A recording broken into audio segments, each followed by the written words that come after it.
Yeah, it's another beautiful, beautiful, beautiful Saturday afternoon here in Nigeria, there in the UK.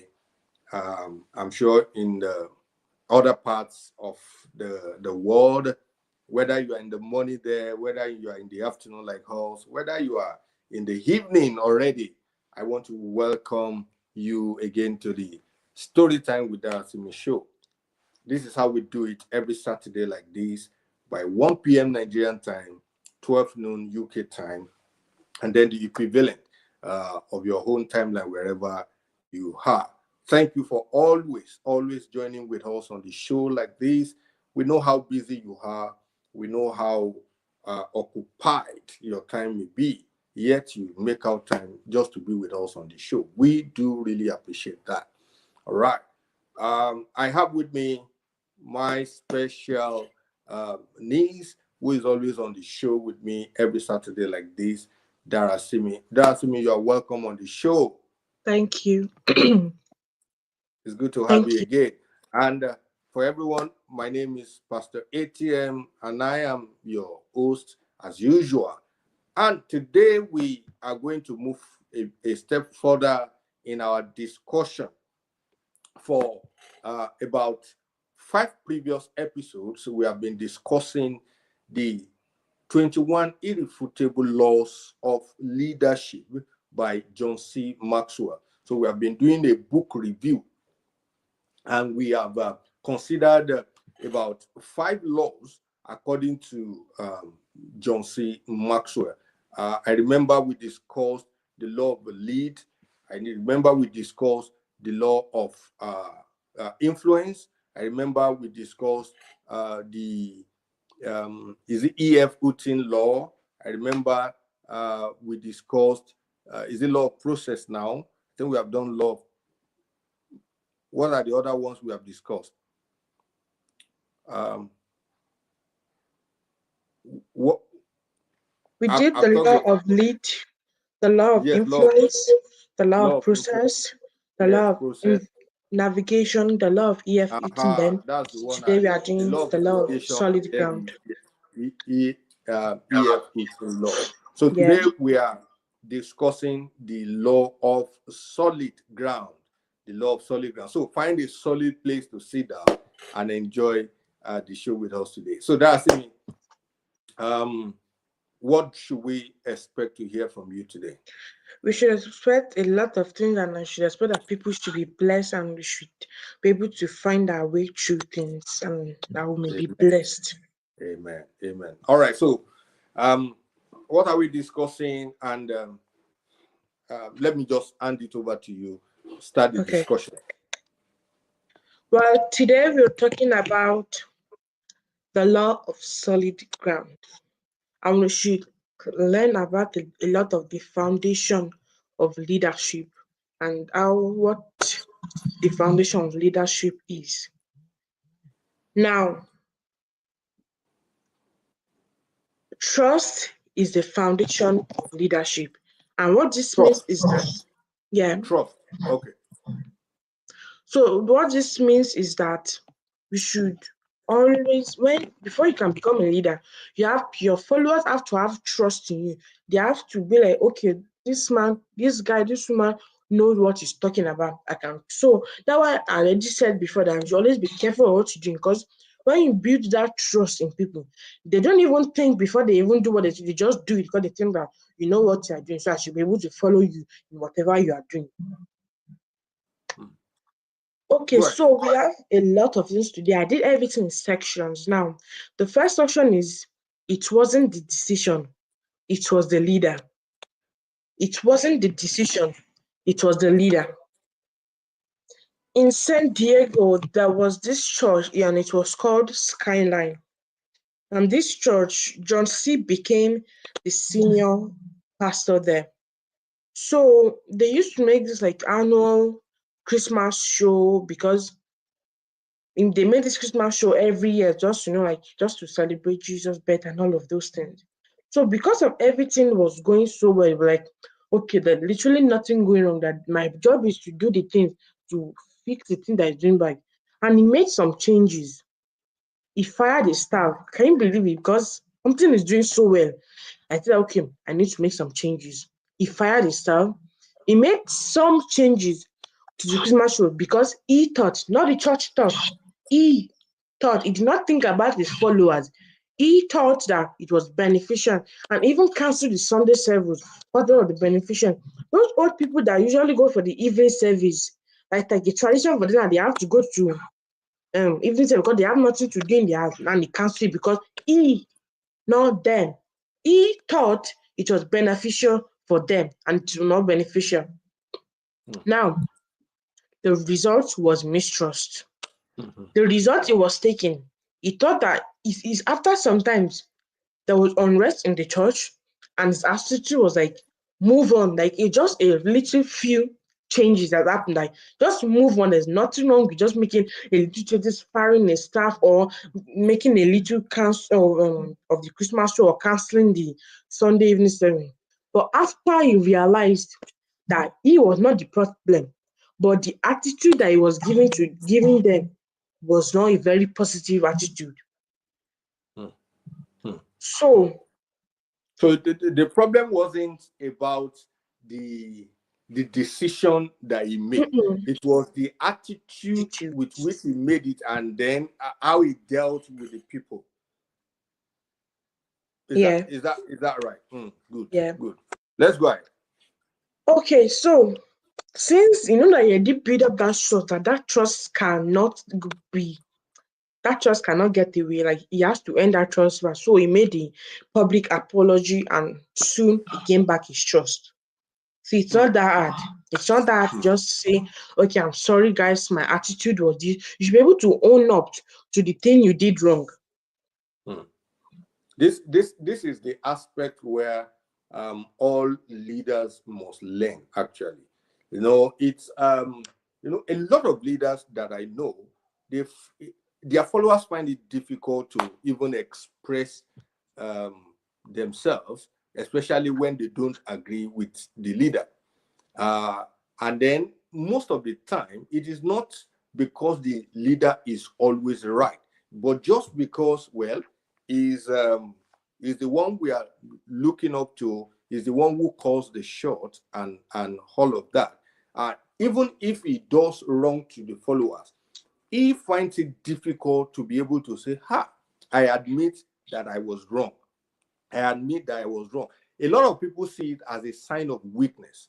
And it's actually not. It is actually a sign of strength for you to be able to hold up to your errors and make an apology for it. All leaders should learn this.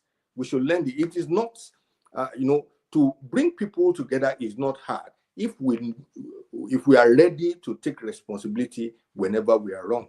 And that teaches even the followers a lot of lessons, that if they are also wrong, they will also be able to apologize when they see their leader doing the same. Yeah.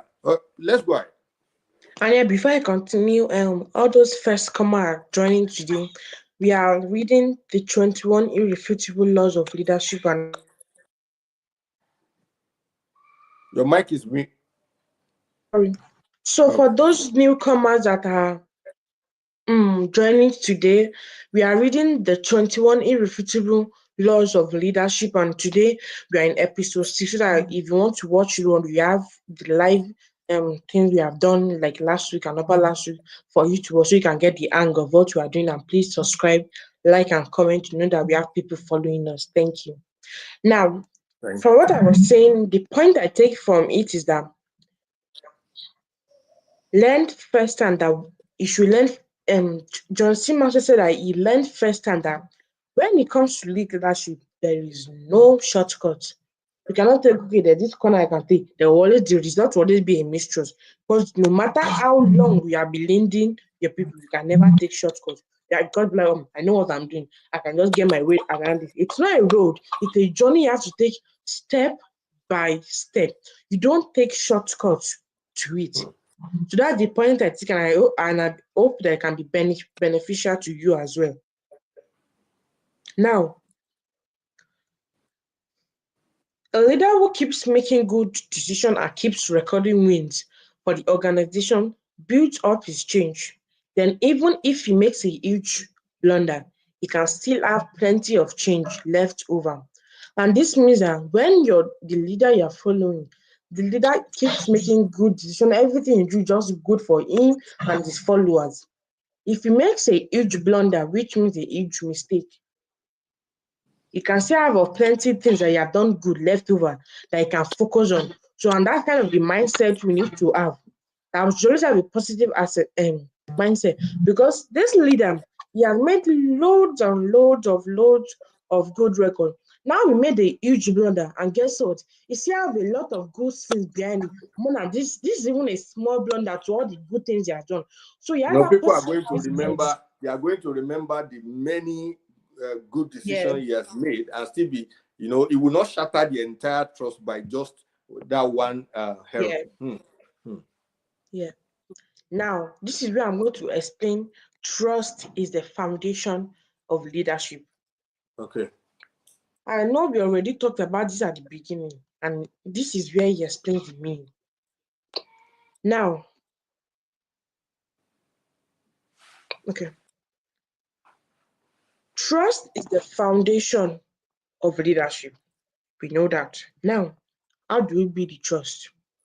To build trust of leadership, a leader, a leader must exemplify these qualities, and these qualities are competence, connection with his followers, Competent. yeah, Is it competence, competent? yeah, Okay, good. competence, and character. And his character, he has to be a very good, not a bad one. And people will forgive occasionally mistakes based on ability. So especially if they can see that you are still they are still growing as a leader, but they won't trust someone who has slips in his character. Character is a very, very important thing, and that character comes to trust. If they know you cannot trust you, if you make just a slight mistake, they will judge you for it because they know that they cannot even trust you in the first place. Mm. And two men, they made this quote. PepsiCo chairman and CEO Craig Weatherall acknowledges that people will tolerate honest mistakes, Mm. but if you violate their trust, you will find it very difficult to ever regain their confidence. I agree. That is one reason that you need to treat trust as your most precious asset. You may fool your boss, but you cannot fool your colleagues or subordinates, because they are the one next to you seeing everything you are doing. They will know, Mm. okay, I don't think I can trust this guy. I don't have confidence in him because all he does is lie and keep lying upon line and line. And me, I don't acknowledge that type of it. I value honesty. Now, a General Norman, you see that, points to the significant. See, character is a very important thing. Even this man, General Norman, points to the significance of character. Leadership is a potent combination of strategy and character. But one without strategy, character and leadership credibility always go hand in hand. I think I'm going to say that again. Leadership is a potent combination of strategy and character. But if you must be with one, be with strategy. Why? Character and leadership credibility always go hand in hand. So character makes trust possible, and trust makes leadership possible. And that's the law of solid ground. Character makes trust possible, and trust makes leadership possible. And that's the law of solid ground. And I Mm. hope you get that. From this, it is your character, what people know you with, what they know about you, that will determine whether they trust you. And it is the trust that they have in you that will make them to follow you. So if they don't trust you, they won't follow you. And if you don't have, the only thing that makes you a leader is that you have people who are following you. So it starts with character. That as you keep on, uh, you know, it says there that success in anything is about character and strategy. But if you have to let go of one, let go of your strategy, hold on to your character. If you hold on to your character enough, that character will build trust in your follower. And it is on the basis of the trust that they have in you that will make them to follow you. So trust is the solid ground upon which leadership is built. That's just a simple explanation of that point. All right, Darasimi, please go ahead. Okay, now we are finished talking about trust. Now we talk about character. We're talking about character communicate. Now, whenever you lead people, it's as if they consent to take a journey with you. And the way the trip is going to turn out is predicted by your character. With good character, the longer the trip is for them. Because like, oh, so cranky, I always transferring aggression to me. I just want to go. And this trip is so long. But if you have a good character, they'll be like, this actually even felt like a short trip. I want to do it again. Because you have that good character. And that good character, it's I don't know what to say, is encouraging them to even do more what they think. Because if you have a bad character, the trip will even seem worse to them. That's what character comes. Now, what does it mean when it says character communicates consistency? Leader without inner strength can't be counted on day after day because their ability to perform changes constantly. So leaders that they know people cannot even trust because their character you just fluctuating like Nigeria light.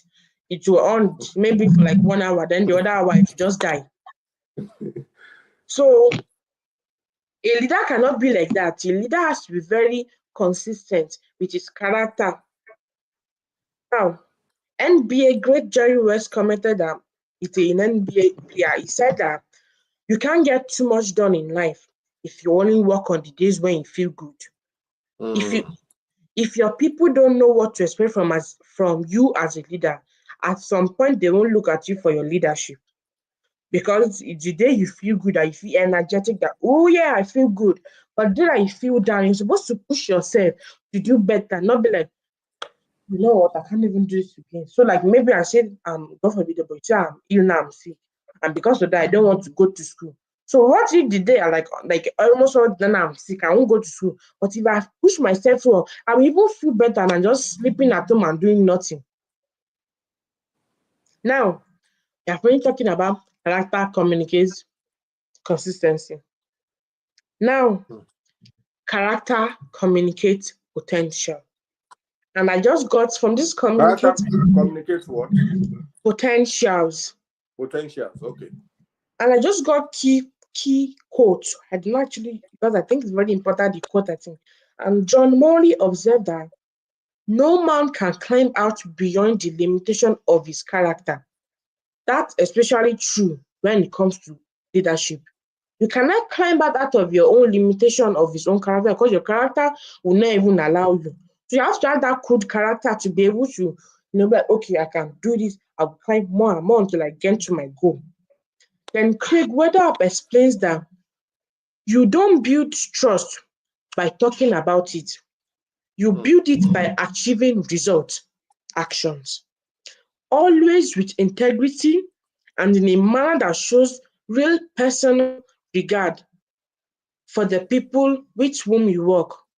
When the leader character is strong, people trust him. And they trust in his ability to realize their potential.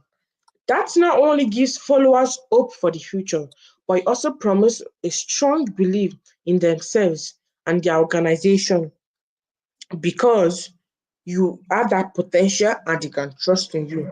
Your character communicates potential and they can trust in you. Now, character communicates respect. And this is going to be the last one about the character communicates part. And this is said that when you don't have strength within, you can't earn respect. And respect is very essential for lasting leadership. Why? If you are a leader and you're okay, let's say you are a parent and your child doesn't respect you, how does that go if that you are their leader and they are not respecting you? That doesn't make sense, does it? So a leader builds character, builds up trust among his followers. But when a leader breaks trust, he forfeits his ability to lead, and that is the law of solid ground. Because when a leader breaks a trust, it forfeits his ability to, he cannot lead anymore because they cannot trust him anymore and doesn't have much followers because he has broken his trust with his people, with his followers. Now, the last one says an inherited policy becomes a leadership shattering problem.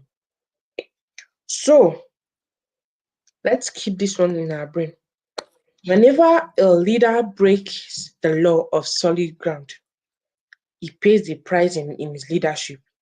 Either he lost his trust, his followers, maybe even his family, his loved ones, because they cannot trust him no more because he has broken trust in front of a congregation, in front of people. So I cannot even trust him as a home anymore. He can lose his home, his family, and all of those things. And McNamara and President Johnson lost the trust of the American people, and their ability to lead suffered as a result. And this is when you make some decisions and you don't think about your followers, the people you are that are following you. You're supposed to not only the thing that is beneficial for you, but the thing that is beneficial for you and your people. No leader can break trust with his people and expect to keep influencing them. Trust is the foundation of leadership. Violate the law of leadership and you are true as a leader. Just violate everything I just said about the law of leadership and say bye bye to being a leader. And guess what? We have explained all of it just quick and that. And what I'm going to tell you that trust is the foundation of leadership, and that comes in character. So you have to be very careful of the way you speak and the way you change things. So you know it's going to be beneficial for you and your people. Well, I want to thank you all of you for joining today, and may God bless you. And I hope you please subscribe, like, and share. Thank you again for joining. May God bless you. Thank you so much. Trust is the solid ground upon which leadership is built. And that trust is only built by the consistency of your character. It is that character that will make people to respect you. And if people respect you and they trust you, they will follow you. If you break the law of solid ground, you can as well say bye bye to leadership. Thank you, Darasimi. Thank you, John C. Maxwell, for this uh, wonderful book, The 21 Irrefutable Laws of Leadership. And for everyone who has joined us on the show today, we want to say a big thank you to you. Thank you for joining us as always. Thank you for taking out your time to listen to us. And we want to encourage you to subscribe. If you're on YouTube, you are watching us on YouTube, subscribe. If you are following us on our Facebook page, also you can also follow or like our page so that you can also get notified anytime we come online like this. Thank you, thank you, thank you. Until we see you again, by the grace of God, next week, Saturday, same time, 1 p.m. Nigerian time, 12 noon UK time. Till then, God bless you. Bless you. Peace out, guys. Thank you.